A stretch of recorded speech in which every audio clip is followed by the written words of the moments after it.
جو ہمارے معاشرے کی صورتحال ہے، جو ہمارے لوگوں کی، جو چاہے پڑھے لکھے ہیں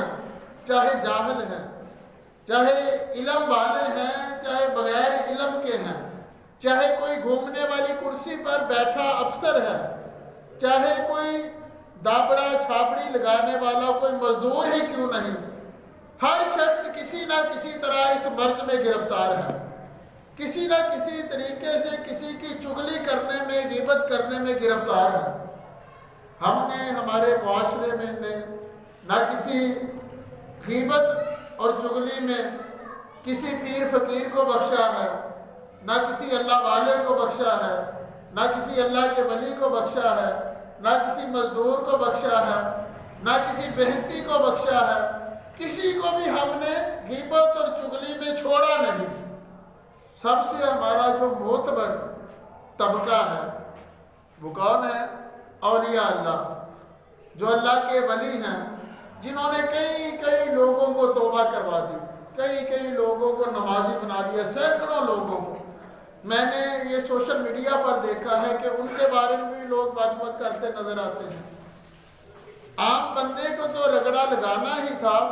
انہوں نے اہل علم کو بھی نہیں چھوڑا، نمازیوں کو بھی نہیں چھوڑا، پیروں فقیروں کو بھی نہیں چھوڑا، مفتیوں اور مولویوں کو بھی نہیں چھوڑا،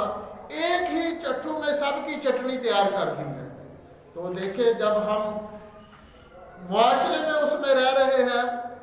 جس میں چغلی ہمارا پسندیدہ مشغلہ ہے، بلکہ یہ ہم کتاب میں پڑھے ہیں، مکاشفۃ القلوب میں لکھا ہے اس کتاب میں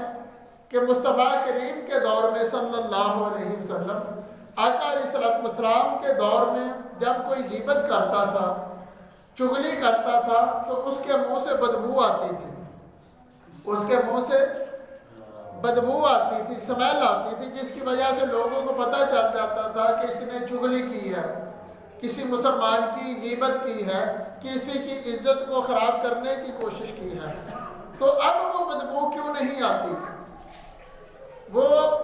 ہمارے غیبت ارد گرد ایسی رچ بس گئی ہے ہمارے وجود میں، ہمارے گھروں میں، ہمارے ماحول میں، کہ ہمارے یہ نسیں ہیں، شریانے ہیں، جو حص ہے، یہ اس بدبو کو ایسا ہضم کرنے والی بن گئی ہے کہ وہ بدبو ہمیں ہوئی نہ ہوئی ایک برابر محسوس ہوتی